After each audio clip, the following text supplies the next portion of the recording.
Good morning. It is morning time here where I'm at. Sorry.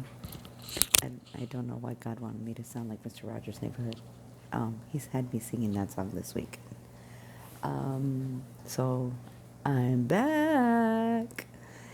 And revelation, revelation, revelation, revelation, revelation, revelation. I have been with Father all morning, since about 4 o'clock this morning.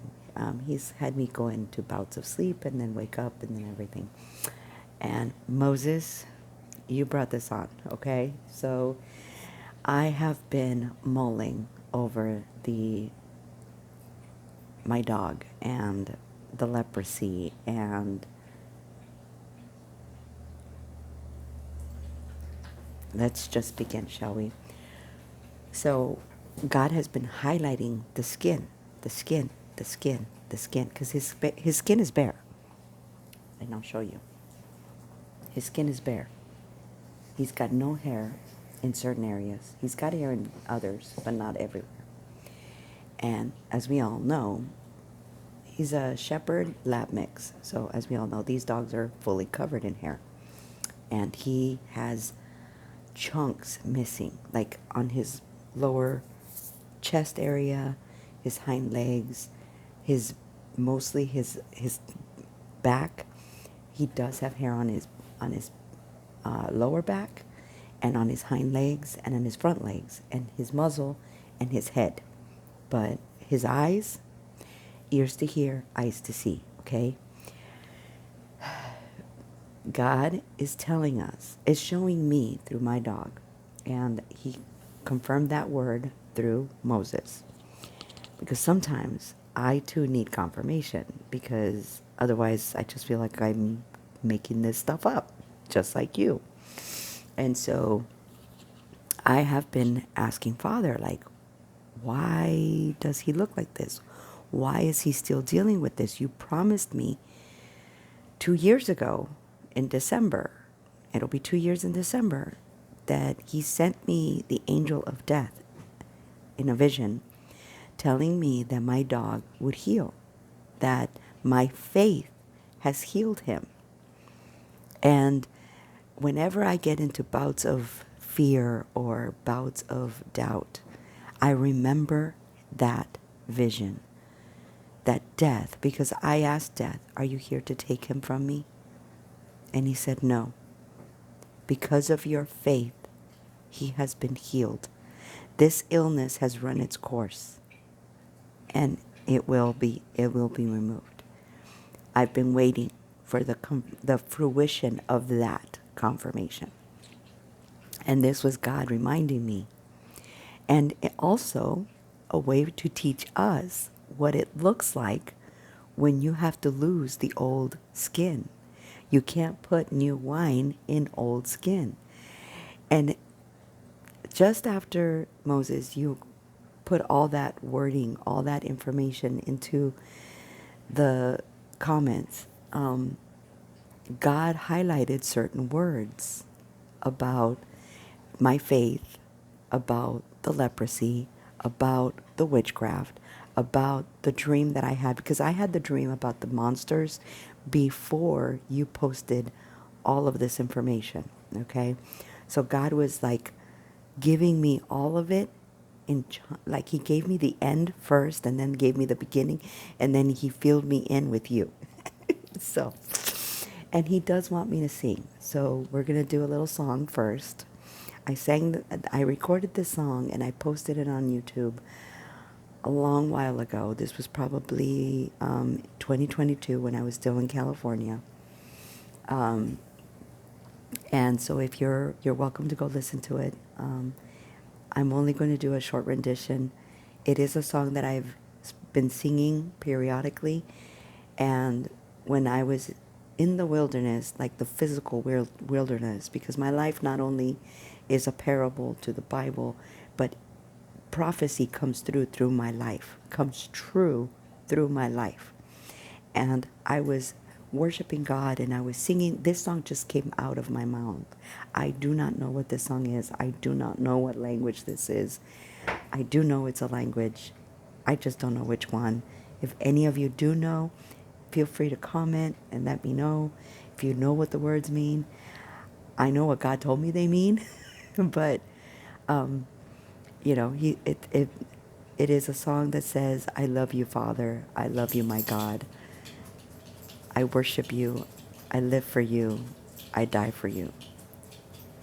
And that's, he's only given me snippets. The last part he gave me today in this moment. Um, so here we go.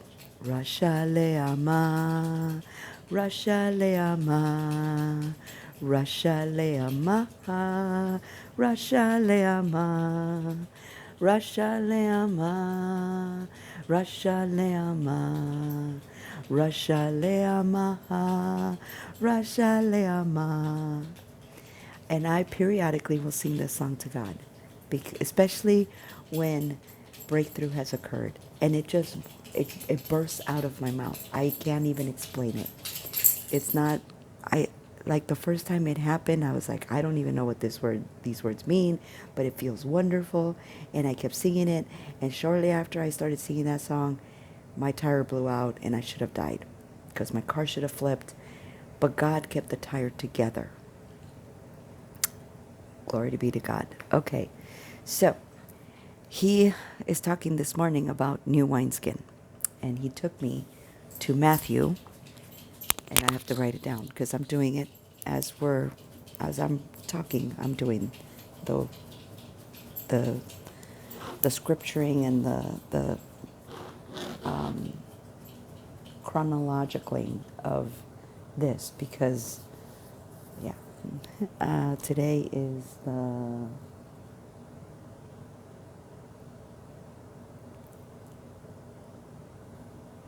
today's the 9th. Yeah.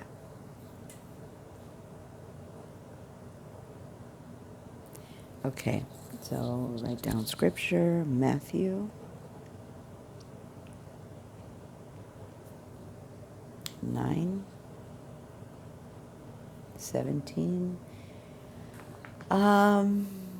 But I think he wants us to go lower.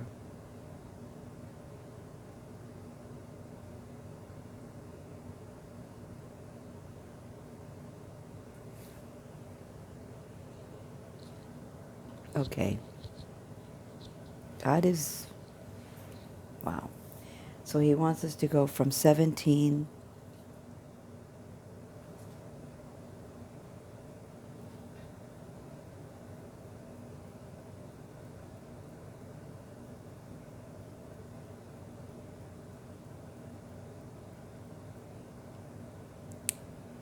He wants us to read the entire rest of the chapter.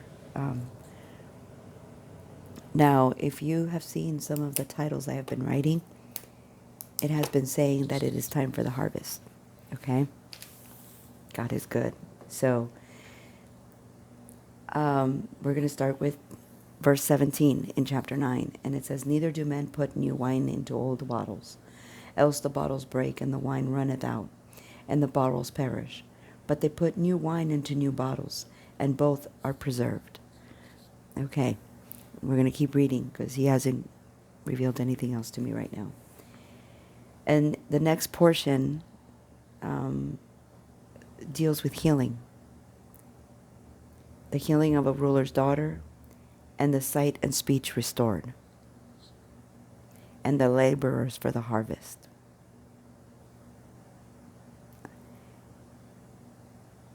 Okay, here we go. While he spoke these things unto them, behold, there came a certain ruler, and worshipped him, saying, My daughter is even now dead, but come and lay thy hand upon her, and she shall live. And Jesus arose and followed him, and so did his disciples.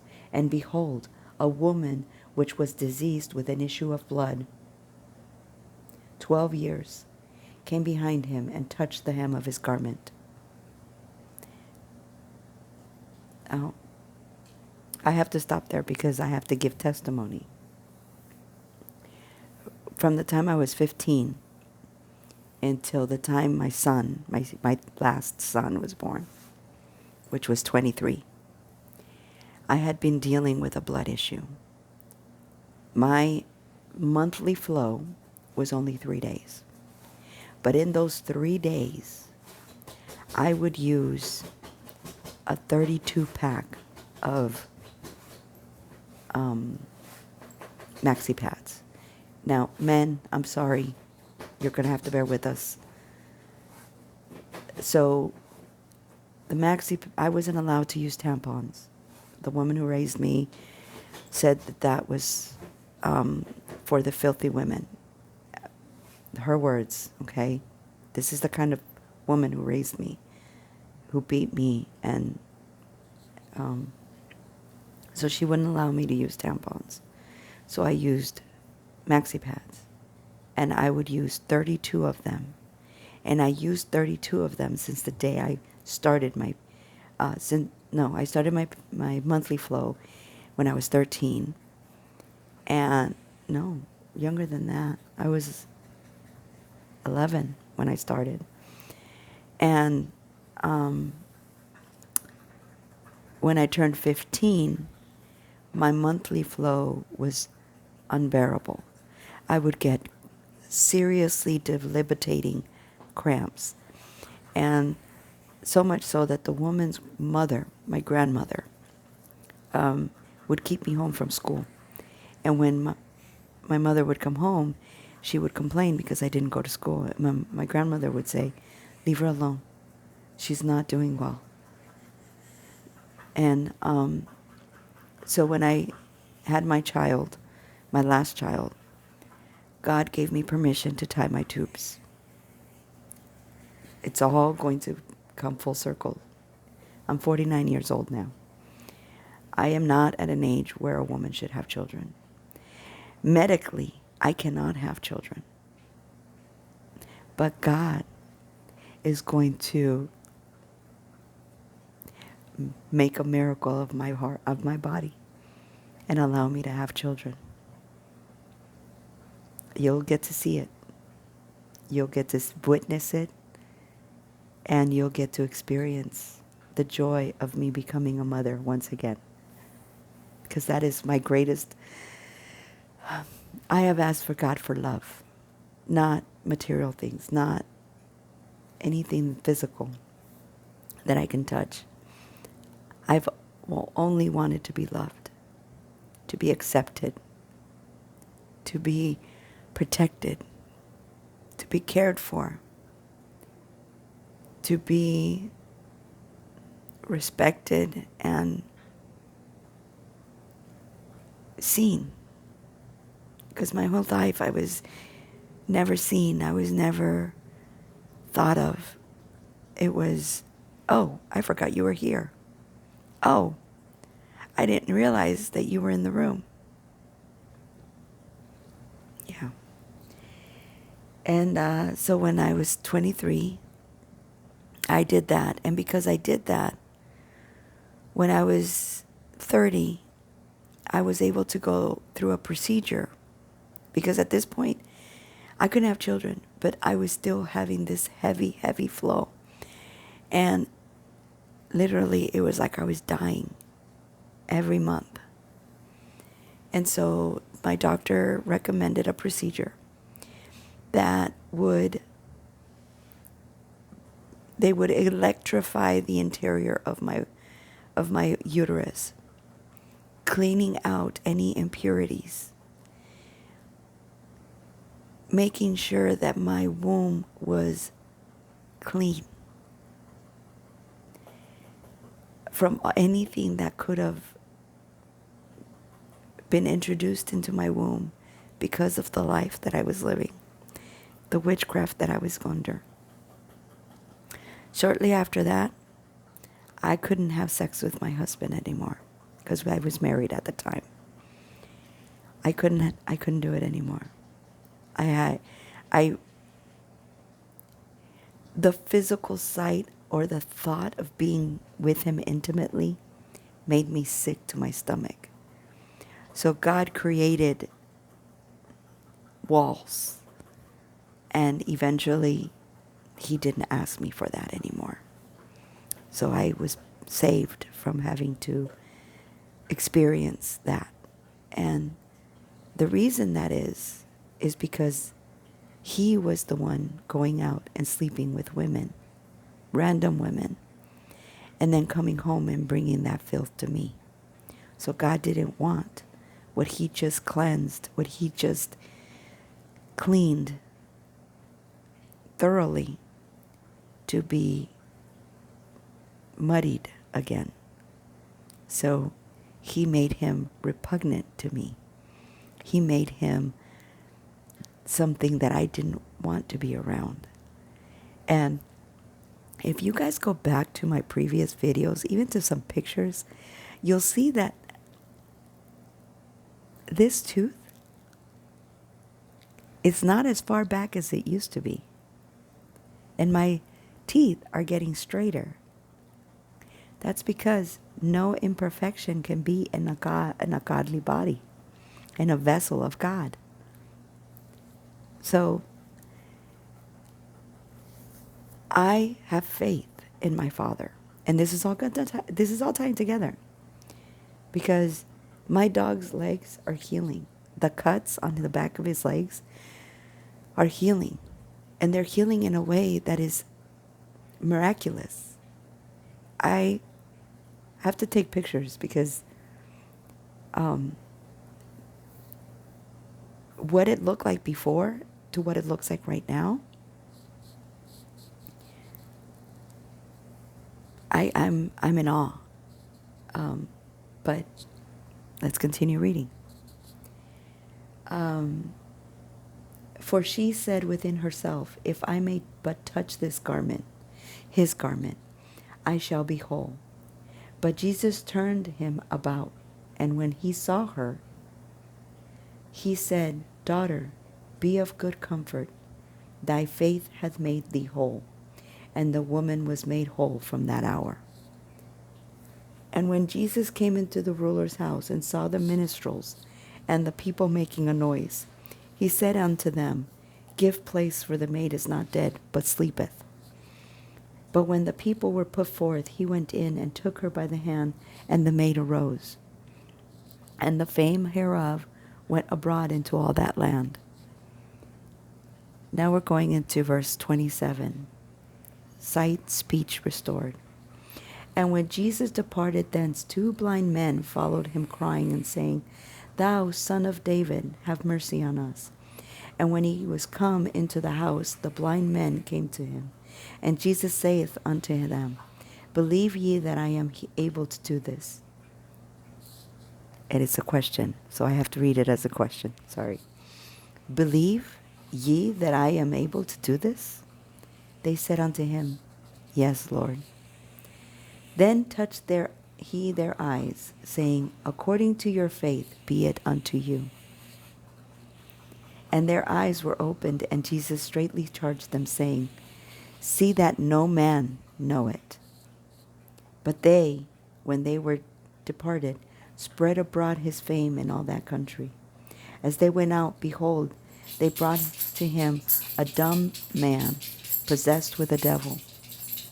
And when the devil was cast out, the dumb spoke, and the multitudes marveled, saying, It was never so seen in Israel. But the Pharisees said, He casted out devils through the prince of the devils. Laborers for the harvest. And Jesus went about all the cities and villages, teaching in their synagogues and preaching the gospel of the kingdom, and healing every sickness, every disease among the people. But when he saw the multitudes, he was moved with compassion on them, because they fainted and were scattered abroad, as sheep having no shepherd. Then saith he unto his disciples, The harvest is truly plenteous, but the laborers are few. Pray ye therefore the Lord of the harvest, that he will send forth laborers into his harvest. So, here we are. We are the laborers that are being sent out. We are the harvesters of those who are ready to be reaped and brought back to God, who are ready to hear the words of the gospel, who are aching to feel the healing of God. Do you have the faith to withstand the hardships that will befall you? Do you have the faith to stand the persecutions that will follow you? I have a new woman that I trained when she first started. She was given to me as a charge. Her name is Nicole. She is disabled, has OCD, has issues with her back. She is a narcissistic, manipulative individual. She uses her disability as a ploy to make people feel sorry for her. I don't feel sorry for her. When I first trained her, I told her, I first need to teach you this. If you can handle doing this, we will see what else I will teach you. She didn't. God showed me that she didn't do well, because I'm not a punitive trainer. I give you opportunities. I try and teach you the best that I can teach you. But I began to notice that as I taught her, instead of accepting what I was giving her, she began getting irritable with me and snipping at me. I know. I understand. I asked. And I was like, okay. So I stood away from her. I walked away from her. I won't give someone my help if they treat me like I don't know what I'm doing or like I'm nothing to them. However, her words, I trust you. I look up to you. I feel so, you are one of the people that I look to for answers. Like, that's not your behavior. Your behavior is showing me you don't like me. You don't like the fact that I am restricting you to just the computer and the register and just helping customers on the register. So yesterday she took it upon herself to take an order. And I looked at her and I said, you should have gotten a manager. Well, you were in the bathroom and it needed to be. I said, no, there's no excuse. You don't know how to answer phones. You don't understand the etiquette that is required when you're answering a phone. Don't do that again. And she just, and I'm not being punitive, but this is how she was answering the phone. So you want 5 large sausages? So you want 2 pepperonis? So, yeah, okay. Can I, what's the name for the order? Yeah, no. So your total comes to this amount. It was rude. And if you're on the phone, there is something called a smile. And people on the other side only get the way you speak. They don't see you. They don't see your mannerisms. They don't know that you're disabled. All they know is that you're being rude and you're being rough and you're being pointedly giving them direction. And they're like, but this is my order. I don't want that. No, no, no, no. And yes, she took an order that was very big. But if she had made a mistake, and she told me, well, can you look at it and make sure it's right? I said, no. I said, I'm not going to touch your order because I'm not going to be responsible for the mistakes you made. And she's like, oh, but I said, no. I said, if you made a mistake, I said, it didn't look like you did, but if you did, you're going to be responsible for that mistake and you're going to own it because you took a call out of turn. Okay? And I have been telling her this from the beginning. It's nothing new. I told her you need to slow down. You need to get better at what you're doing before you move on. You're in such a hurry to do the job that you're not really focusing on doing the job right. You're making mistakes. You're making errors. You're merging one training with another training. And I said, and you're not ready.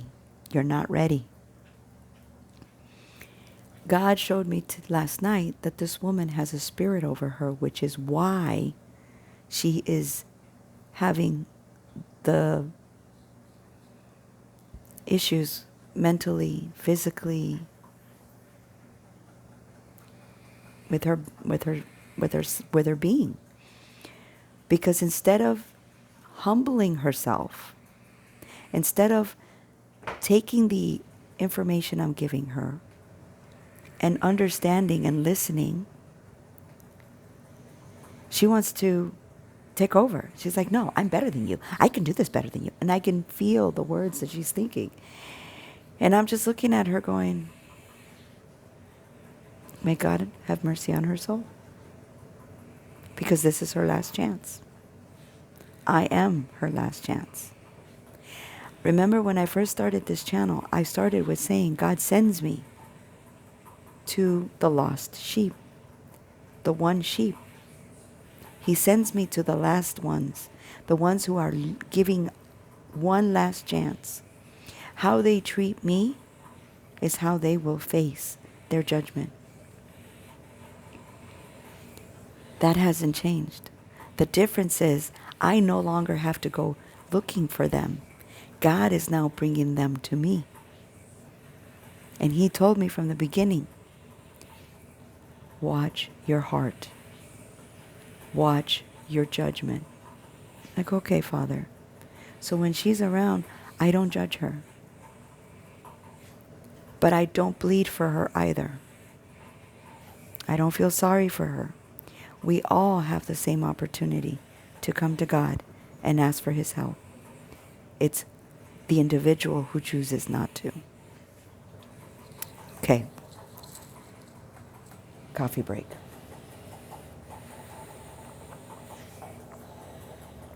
All right. So, now, he is doing... So the first day that this woman started working on Friday morning was last week. Cassie was working on Thursday because she changed her days to work. Mostly because she wanted to make the tips that were being made on that day. Which is fine. So the next day, this woman comes in and she immediately wants to clock in. And I was like, no, I don't need your help. I'm fine. She ignored me. She went to the manager, the youngest of the managers, and said, can I clock in? She has a long line and I could help. And this is exactly how she speaks. And I looked at Jesus and I was like, shaking my head no. He let her clock in. She has never worked the slices. So I kind of gave her a brief tutorial. I said, we are going to be in this area for most of the day. But I didn't tell her anything else because I didn't have time. I had to get through the line. So I got through the line. She barely took a customer, maybe two. And I heard her tell a customer, oh, we're only doing lunch specials right now. We're not doing regular pizzas. And I looked at her and I said, yes, we are. I said, the lunch specials are in addition to our full menu. We don't have any restrictions during the lunch hour or during the time that we have the specials for lunch. And then every person who came in, she tried to shove a special down their throat. Do you want a salad with that? Do you want... And I said, you need to stop doing that. These people are regulars. They come in, they already know what they want. Oh, well, these people had never been here before. And I said, I understand that. But I'm not talking about the one-offs. I'm talking about the majority. And I said, the majority are regulars of our store. And they know the routine, they know the numbers, and they're sticklers for those numbers. Stop trying to shove salads and drinks in their face. Because you're going to make them mad, and then they're going to stop coming in. And she goes, oh, I'm sorry. I said, don't be sorry. Just listen to the critique and just take it in stride. And she goes, okay. But I heard her again. Do you want a lunch special? Do you want a salad with that? And I'm like, okay, well, she's going to do what she's going to do, obviously, and nothing I tell her is going to change. She made a mistake. And that mistake created another mistake. And I went to the boss and I said, hey, because you corrected her in this, she didn't bother to see what it was that she made a mistake on. Instead, she took this order and she tried to put it on in a plate, and she ruined it. So it's got to be remade. And she now impacted a second customer. And I didn't touch the pizza. I left it right there. Because she looks at me and she goes, can you help me fix it? And I said, you can't fix that. I said, it has to be remade. Now I have to go talk to the boss and let him know what you did. And she was like, and I said, you need to relax. You need to breathe. I said, we all make mistakes. It happens. We have to mitigate how often we make those mistakes. That's part of our job. And I said, but in your hurry, you're making mistakes. You need to slow down. You need to focus. Okay. But she keeps doing the same thing, the same behavior. She doesn't change. God can't help you if you don't want to change. God can't help you if you want to continue in the path that you're on. If you will not turn when He tells you to turn, then you've chosen your own path. So this woman yesterday comes in and looks at me and she goes, oh, I've got 2 more minutes. I'm like, okay. And I just kept working through the line like I always do. And then she clocks in and then she starts taking orders. And this time Cassie is working with us. Now, it annoyed me a little bit because the boss man took Cassie to the back. I'm like, okay, so you're forcing me to work with her by myself because you're being punitive. You see, the boss man doesn't want to, this man doesn't want me with him, but he doesn't want me with anyone else. He was the first redeemer. He was the one who God said, okay, it's your choice. You can wait for him or you can go with him. And I said, no, Father, I want your choice. Who do you choose for me? And God highlighted someone. He highlighted Ben. And so I said, okay, then it's Ben. And I will be with Ben. So I have turned my path towards him. I go speak to him. I go hang out with him.